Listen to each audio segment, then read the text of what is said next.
Salut à tous et bienvenue pour cette nouvelle analyse approfondie. Je suis votre animateur habituel et je suis avec notre experte financière pour décortiquer un sujet qui nous touche tous au quotidien. Bonjour Evelyne. Bonjour Sam, ouais, très contente d'être là pour cette exploration. On a un dossier assez lourd aujourd'hui. Ah ça c'est sûr. En fait, l'idée de l'exploration d'aujourd'hui, c'est de se pencher sur un document financier vraiment fascinant. La présentation des résultats annuels 2025 de Worldline. C'est ça, un document daté du 25 février 2026 pour être précise. Voilà. Et notre mission, c'est de décrypter comment un géant européen des paiements traverse ce qu'ils appellent une phase critique de stabilisation et de redressement. Exactement, et c'est vraiment les coulisses d'une transformation drastique qu'on va regarder. Parce que, en fait, on paye tous nos cafés, on paye nos nuits d'hôtel, on fait nos achats en ligne, sans jamais vraiment penser à la machinerie qu'il y a derrière. C'est totalement invisible pour nous. Ouais, l'infrastructure est invisible, mais elle est essentielle. Et la question c'est, que se passe-t-il quand le moteur de cette machine commence à tousser? C'est exactement ça. Et d'emblée, il faut poser le cadre. On n'est pas face à une simple présentation financière de routine, là, si je comprends bien. Ah non, pas du tout. Ce document, c'est une véritable feuille de route de survie. C'est un recentrage total pour éviter le déclin. Pendant des années, la norme dans ce secteur, c'était l'hypercroissance par acquisition, tu vois. Ouais, on rachetait tout ce qui bougeait. Voilà, on achetait des parts de marché partout dans le monde en profitant des taux d'intérêt très bas. Mais là, les résultats 2025 de Worldline, ça signe l'arrêt de mort de cette époque. D'accord. Et pour comprendre ces finances, la première chose qui saute aux yeux dans les sources, c'est l'action la plus spectaculaire qu'ils ont entreprise. Une réduction vraiment massive de leur taille. C'est ce qu'ils appellent dans le document leur programme d'élagage, le pruning en anglais. Le pruning, ouais. Mais enfin, les chiffres sont dingues. Le personnel passe de 19 200 à 13 400 employés. Ouais, c'est une chute de près de 30%. C'est énorme. 30%. C'est pas juste un petit ajustement, là. Non, c'est une amputation en fait. Le programme vise à se débarrasser des actifs qui sont considérés comme non stratégiques ou qui n'ont plus de synergie avec le reste. Et ça inclut quoi, concrètement? Le document liste l'Amérique du Nord, Payment IQ, la division Metz Cetrel et même Worldline Merchant Services India. L'Inde, il se retire de marchés gigantesques, du coup. C'est ça. Ces ventes sont prévues pour se clôturer entre le premier trimestre et le second semestre 2026. Ils espèrent en tirer combien? Ils tablent sur des revenus nets entre 540 et 590 millions d'euros. D'accord. Moi, ça me fait penser, c'est un peu comme la taille sévère d'un vieux chêne, tu vois l'idée. Ouais, tout à fait. On coupe d'énormes branches, comme l'Amérique du Nord ou l'Inde, pas forcément parce qu'elles sont mortes, mais pour que la sève se concentre dans le tronc principal. Pour lui permettre de survivre à l'hiver, ouais. C'est une excellente analogie, ça montre vraiment le changement de paradigme. L'objectif, c'est plus du tout la conquête mondiale. C'est quoi alors? C'est de devenir, et je cite, le leader européen robuste des paiements. C'est clairement un aveu que leur expansion précédente était peut-être beaucoup trop éparpillée. Ils ont voulu être partout à la fois? En fait, dans le paiement, le volume, c'est roi. Si tu n'as pas une part de marché dominante dans une région, les coûts fixes de l'infrastructure te dévorent. Je vois. Mais du coup, si l'entreprise taille si sévèrement ses branches, c'est parce que, en reprenant mon analogie, les racines financières manquent d'eau. Regardons un peu le bilan de cette année 2025. Accroche-toi parce que les chiffres sont rudes. Justement, le document affirme qu'ils ont, je cite, atteint leurs objectifs pour 2025. Mais quand on fouille un peu, ces objectifs, c'est surtout une contraction, non? Totalement. Ils annoncent un chiffre d'affaires pré-IFRS 5 de 4,99 milliards d'euros. Ça représente une baisse organique de 2,4%. Donc, les revenus baissent. Mais c'est pas le pire si je lis bien les sources. Le full trésorerie disponible, le fameux free cash flow, il est comment? Il est négatif. Moins 9 millions d'euros. Moins 9 millions. C'est l'argent qui reste vraiment à la fin, ça. Ouais, exactement. Et c'est fortement impacté par une hausse brutale des coûts d'intérêt. Ils ont dû faire une nouvelle émission d'obligations à 5,5%. Ouch, 5,5%, ça pique. Mais attends, il y a ce truc énorme dans le rapport. Le choc comptable. Ah oui, la dépréciation du goodwill, la survaleur. Il parle d'une dépréciation massive de 4,647 milliards d'euros.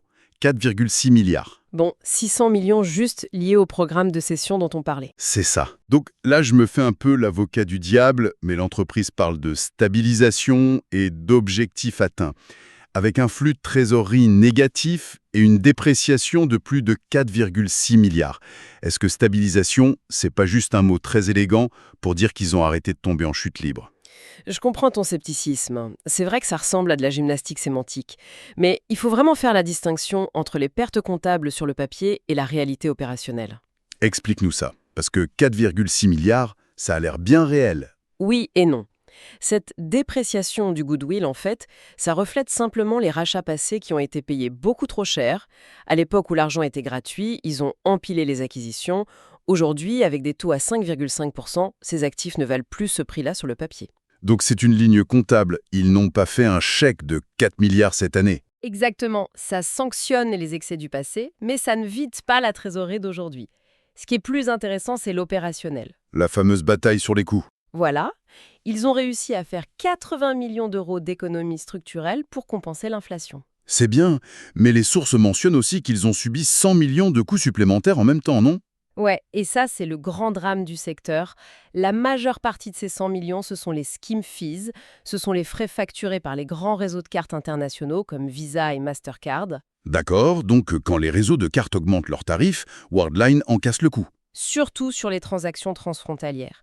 Worldline se retrouve pris en étau, et c'est très dur de répercuter ça immédiatement sur les commerçants. Et malgré ça, tu disais que l'hémorragie opérationnelle est contenue. Oui, parce qu'ils ont réussi à stabiliser le fonds de roulement, notamment en optimisant leur stock de terminaux de paiement, et surtout, ils ont réduit de moitié les coûts de rationalisation, qui sont tombés à 152 millions d'euros. Donc ils dépensent moins pour se réorganiser. Mais le fardeau de la dette reste énorme, de ce que je vois. Ah bah 2,2 milliards d'euros de dette, oui, c'est très lourd. Ce qui m'amène à la suite. Arrêter l'hémorragie, c'est une chose, mais comment Worldline compte se remettre à croître, surtout avec 30% d'effectifs en moins? Ah, c'est là qu'intervient leur grand plan opérationnel.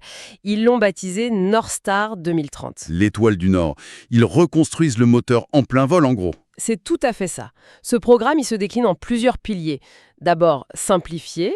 Il ferme 7 entités juridiques. D'accord. Ensuite, converger. Et ça, c'est crucial. Ils vont déclasser 4 plateformes technologiques distinctes. Attends, déclasser des plateformes high-tech, ça veut dire les éteindre, hein. Exactement. Dans la tech financière, quand tu accumules des rachats pendant des années, tu crées une dette technique monstrueuse. Tu as des dizaines de systèmes qui font la même chose, qu'il faut maintenir. Donc ils font le ménage. Oui. Le gros chantier, c'est la migration de 50% de leur portefeuille PME, les petites et moyennes entreprises, de l'ancienne plateforme Ogone vers un système unifié qui s'appelle GeoPay. GeoPay, d'accord.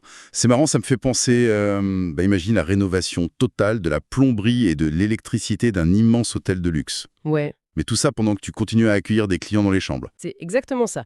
Et le danger, c'est que le client remarque que les murs sont ouverts. Actuellement, leur division Merchant Services et Financial Services luttent vraiment pour maintenir leur rentabilité. Converger vers GeoPay, c'est la clé absolue pour retrouver des marges viables. Mais est-ce qu'ils arrivent encore à attirer des clients pendant ces travaux titanesques? Parce que, vu de l'extérieur, ça fait un peu peur. Étonnamment, oui. Le rapport donne une preuve concrète que ça fonctionne sur le marché.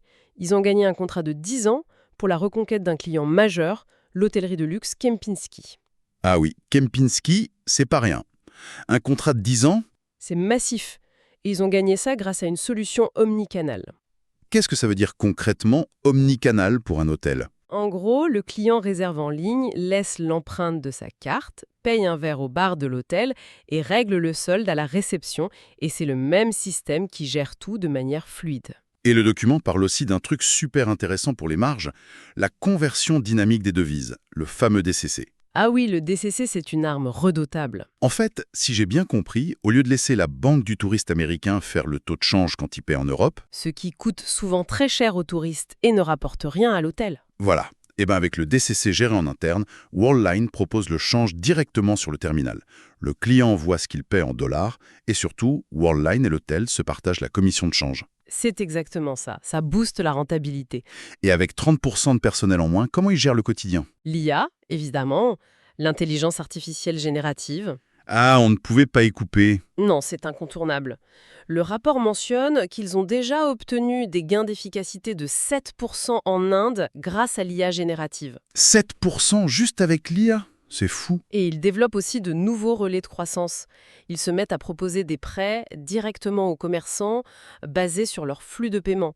Et il y a aussi le déploiement de Wiro. Wiro, c'est le nouveau portefeuille numérique européen, c'est ça? Oui, c'est une initiative pour essayer de contourner un peu la dépendance au réseau américain. Mais attends, Tout ça, l'IA, la migration vers JPay, le développement de Wiro, ça demande des investissements colossaux. Or, on a dit tout à l'heure que le cash flow était négatif et que la dette coûtait cher. Tiangli doit sur le problème central. Pour financer cette refonte, il faut du capital frais. D'où la 4e partie de notre document, la bouée de sauvetage. Une bouée de sauvetage stratégique, oui. Ils annoncent une augmentation de capital prévue pour mars 2026. On parle de combien? Un montant total de 500 millions d'euros. Un demi-milliard. Et comment ça va se passer techniquement? Ça se divise en deux. D'abord, une augmentation de capital réservé d'environ 110 millions d'euros, fixée à 2,75 € par action. D'accord. Et ensuite, suivi d'une émission de droits de souscription pour environ 390 millions d'euros. Ok, donc il lève 500 millions. Mais la vraie question, c'est qui met cet argent sur la table? Qui est assez fou ou assez stratégique pour investir là-dedans maintenant? Et c'est là que l'avenir institutionnel de l'entreprise se dessine. L'opération est soutenue par des investisseurs de poids. Et pas n'importe lesquels. BPI France Participation, Crédit Agricole et BNP Paribas. BPI France, la banque publique d'investissement. Et deux des plus grandes banques françaises. Voilà. À l'issue de l'opération, ces acteurs détiendront ensemble environ 30% du capital de Worldline. 30%? Mais je me pose une question du coup. En cédant 30% de l'entreprise à de grandes banques traditionnelles et à des entités étatiques, est-ce que Worldline ne perd pas son statut d'entreprise technologique à forte croissance? Pour devenir quoi, selon toi? Je sais pas, une sorte de service public des paiements, une infrastructure lourde, un peu bureaucratique. C'est très bien vu. Et en fait, l'expert financier que je suis te confirme que c'est exactement le cœur de leur nouvelle identité. Le rapport le dit presque explicitement, d'ailleurs. Vraiment? L'entreprise se repositionne comme un acteur majeur de l'infrastructure de paiement et ils utilisent le mot systémique en Europe. Systémique. Ça veut dire too big to fail. Trop gros pour faire faillite. C'est ça. C'est un mouvement clair vers la souveraineté européenne. Ce n'est plus la course à l'hypercroissance mondiale sur le marché libre, c'est la protection de l'infrastructure critique du continent. Parce que si Worldline s'effondre, c'est l'économie réelle qui s'arrête. On ne peut plus payer son pain à la boulangerie. Exactement. Et les États européens ne peuvent pas laisser ça entre les mains du hasard ou laisser l'entreprise se faire racheter par des capitaux étrangers à bas prix. Donc on résume un peu le voyage qu'on vient de faire à travers ce document. On part d'une reconnaissance douloureuse que l'expansion passée était excessive. Illustrée par ces fameuses dépréciations de plus de 4,6 milliards. Ensuite, des coupes drastiques, le pruning, on supprime 30% des postes et on revend l'Amérique du Nord, l'Inde. Ensuite, on a la refonte technique avec le plan North Star 2030. On débranche les vieux systèmes pour tout mettre sur GPay. Et enfin, l'ancrage institutionnel européen avec cette levée de 500 millions par BP France et les banques. Pourquoi ceux qui nous écoutent devraient s'en soucier au final? Parce que, tout simplement, cette transformation garantit la fluidité et la sécurité de l'économie réelle en Europe au quotidien. C'est ce qui fait que votre carte bleue fonctionnera demain matin. C'est fascinant quand on y pense. Mais avant de se quitter, il y a un dernier point dans le document. Un petit détail enfoui dans la section des relais de croissance pour 2030 qui m'a vraiment retourné le cerveau. Ah, je sais de quoi tu vas parler. Le commerce agentique. L'agentic commerce. Oui, c'est un concept incroyable. Le rapport le mentionne brièvement. En fait, c'est l'idée que des agents d'intelligence artificielle achèteront et négocieront des choses de manière autonome au nom des humains. Totalement. C'est-à-dire que ce n'est plus toi qui vas cliquer pour acheter ton billet de train ou renouveler ton abonnement. C'est ton IA personnel qui va négocier avec l'IA du vendeur en microsecondes. Mais c'est vertigineux. Je veux dire, on vient de passer un quart d'heure à expliquer comment Worldline rationalise toute son infrastructure physique et technique pour mieux gérer nos cartes bancaires, nos terminaux en magasin, nos clics sur Internet. Ouais. Et la réflexion que ça lance, c'est comment un processeur de paiement traditionnel devra-t-il évoluer dans un monde futur où ce ne sont plus les humains qui font les achats? Où il n'y a plus d'interface humaine, plus de cartes physiques, juste des algorithmes qui se parlent. Les systèmes antifraude, par exemple, sont basés sur le comportement humain. Si demain c'est une IA qui paie, comment vérifie? C'est la grande question. Au moment où il sécurise le présent en devenant une infrastructure d'État, l'avenir du paiement est peut-être déjà en train de muter vers quelque chose de complètement non humain. C'est un défi colossal pour la décennie à venir, c'est clair. Eh bien, ça donne matière à réfléchir. Merci beaucoup d'avoir décrypté ces résultats 2025 de Worldline avec nous. Avec grand plaisir. Et merci à tous d'avoir suivi cette plongée au cœur de la machine. Gardez un œil sur vos IA et à très bientôt pour une nouvelle analyse.